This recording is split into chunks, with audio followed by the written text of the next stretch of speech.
बात आज से 4 साल पहले की है। जब मैं मुंबई में रहता था। मैं दुबला पतला सा था और मुझे ये भी अंदाज़ा नहीं था कि मैं गे हूँ। पर कैसे न कैसे मुझे लड़कों को ही देखना पसंद आता था और हर रोज़ मैं जिम भी जाने लगा था ताकि और नए नए लड़कों को देख सकूं। वो कहते हैं ना, जब आपको कुछ अट्रैक्ट करता है तो आपको अंदाज़ा ही नहीं रहता कि आखिर आप उसके लिए क्या क्या कर सकते हैं और क्या क्या कर रहे हैं। वही हाल कुछ मेरा था। हर रोज़ मैं जिम जाता, अपनी आंखें सेकता और लौट आता। पर कभी दिल खुश नहीं होता, क्योंकि दिल को जो चाहिए वह मुझे पता ही नहीं था। हमेशा से अपने परिवार की बंदिशों में रहा मैं, तो ज़्यादा बाहर का ज्ञान भी नहीं था। उम्र तो बढ़ रही थी और समझ भी। धीरे धीरे एहसास होने लगा कि मुझे लड़के पसंद हैं। अब कंफ्यूजन ये था कि कौन से लड़के पसंद है। धीरे धीरे ये भी क्लीन होता गया और समझ आया, जो हैंडसम है वही मुझे पसंद है। और मेरी आंखें हर रोज़ एक नया चेहरा देखना चाहती हैं। बात उन दिनों की है जब 12वीं के एग्ज़ाम चल रहे थे और घर वालों ने बाहर जाने से रोक लगा दी थी। और उनका कहना था कि पढ़ाई पे ही ध्यान दो केवल, और कहीं जाने की ज़रूरत नहीं है। जिम तो बिल्कुल भी नहीं, क्योंकि तू एक बार जिम गया तो 2 से 3 घंटे वहीं पर बर्बाद करता है, वापस नहीं आता। और इतना टाइम बर्बाद करने का भी क्या फ़ायदा जब तेरी बॉडी ही नहीं बन रही। पर उन्हें कौन समझाता कि बॉडी क्यों नहीं बन रही। खैर छोड़ो, जो जैसा होता है वो वैसा ही रहता है। तो जैसा कि मैं आपको बता रहा था कि 12वीं के एग्ज़ाम चल रहे थे, उसी बीच मैंने पहली बार ब्लूड इंस्टॉल किया। आंखें चौंधिया गईं उस एप्लीकेशन को इंस्टॉल करके। शुरुआत में तो सब अच्छा लगा कि अगले पल ही एक बंदा दिखा और डिस्टेंस थी 0 मीटर। मेरी तो सांसें फूल गईं कि आखिर ये कौन है और कहीं उसे पता ना चल जाए। अगले ही पल लगा, कहीं पापा तो नहीं, कहीं भाई तो नहीं। मैं चुपके से कमरे से निकला तो देखा पापा के हाथ में फ़ोन था और वो उसे चला रहे थे। भाई को देखा तो वो टीवी का रिमोट पकड़े बैठा था। मैंने उस बंदे को मैसेज किया। पापा ने फ़ोन में देखा और फिर उन्होंने कुछ टाइप किया। मेरी सांसें थम गईं। आखिर ये कैसे हो सकता है।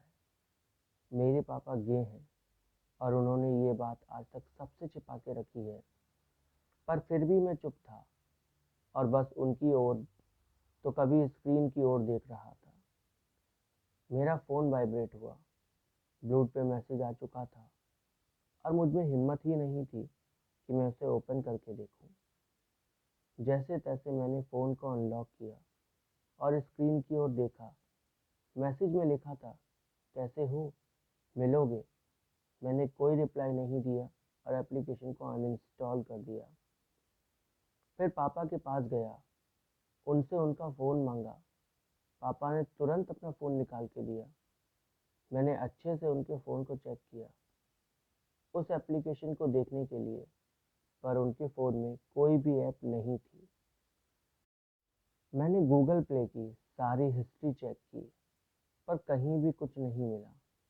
रिकॉर्ड्स तो थे, पर उन रिकॉर्ड्स में ब्लूड का रिकॉर्ड कहीं भी नहीं था। थोड़ा सुकून तो लग रहा था, पर अभी भी मन में ये ख्याल था कि आखिर पापा नहीं तो कहीं भाई तो नहीं। मैंने फिर से ऐप को इंस्टॉल किया और वेट करने लगा। फिर से मैसेज आने लगा। मैंने मैसेज को खोला तो उसमें लिखा हुआ आया, मैं तुम्हें जानता हूँ। ये पढ़कर मेरे दिल की धड़कन किसी ना रुकने वाली ट्रेन की तरह पूरी रफ्तार में भागने लगी और मेरा दिल डरा जा रहा था, ये सोचकर कि आखिर कौन है जिसे पता है मेरे बारे में और मुझे नहीं पता उसके बारे में। कहीं कोई तुक्का तो नहीं लगा रहा। क्योंकि हो सकता है कुछ लोग मेरे बारे में जानते हों, पर मैं उनके बारे में नहीं जानता, क्योंकि घर से बाहर जाना इतना अलाउड ही नहीं था। क्योंकि मुझे तो बस परिवार के साथ, अपनी पढ़ाई के साथ, बस इन्हीं दोनों के साथ रहने की इजाज़त थी। कुछ दिन ऐसे ही बीते, फिर उस इंसान का कोई रिप्लाई भी नहीं आया। मुझे लगा सब शांत हो गया है, पर देखते देखते समंदर ने एक बड़ी लहर को मेरी तरफ ढकेल दिया और मेरी शांत दुनिया तबाही में तब्दील हो गई। लगभग 1 महीने बाद, जब मैं ब्लूड में माहिर हो गया था, लाइफ का एक्सेस भी ले लिया था, पर अपना चेहरा कभी दिखा नहीं पाया। लेकिन हाँ, अपनी बॉडी ज़रूर लाइफ पर दिखाई, जिससे काफ़ी लोग आने लगे थे मेरे लाइफ पर, और मुझे उसमें बड़ा मज़ा आने लगा था। ऐसा लगता जैसे कि सबको बस यही चाहिए और मैं उनको वही दे रहा हूँ।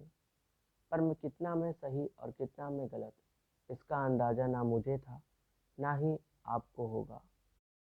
अब तो ऐसा हो गया था, मेरा कद काठी तो लोगों को समझ आ चुका ही था। एक दिन मैं अपनी ही बिल्डिंग के लिफ्ट में खड़ा था, नीचे जा रहा था।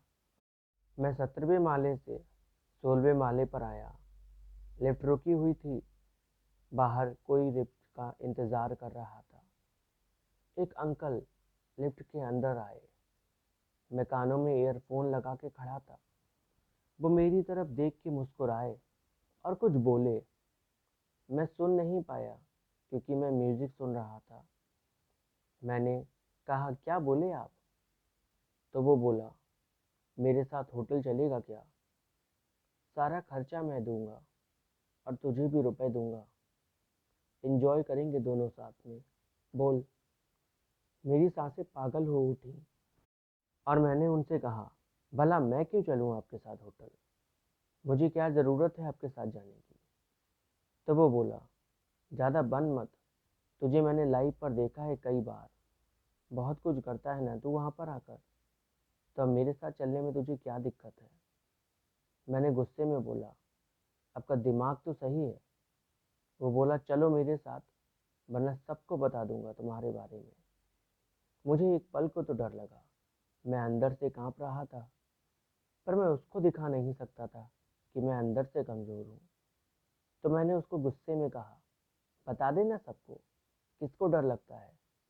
वैसे बताएगा क्या कि तूने मुझे कहाँ देखा और क्या करते हुए देखा? हिम्मत है तुझ में? अगर होती तो यूँ कायरों की तरह ना जी रहा होता एक झूठी जिंदगी। वो आदमी एकदम खामोश हो गया। मैंने कहा, सुन, ज़्यादा हवा में उड़ मत, धरती पर ही पैर टिका के रख। अगर मुझसे दोबारा कभी गलत तरीके से बात की या मेरे बारे में कुछ भी तूने गलत करने का सोचा, तो याद रखना, सबसे पहले मैं तेरे परिवार को ही तेरी हकीकत बताऊंगा। उसके बाद से वो आदमी कभी मुझसे नहीं मिला और मैंने ब्लूड अनइंस्टॉल कर दी। तब से आज तक मैंने ब्लूड को इंस्टॉल नहीं किया। अगर कहानी अच्छी लगी हो तो लाइक, कमेंट, शेयर करना बिल्कुल ना भूलें। साथ ही चैनल को सब्सक्राइब ज़रूर करें।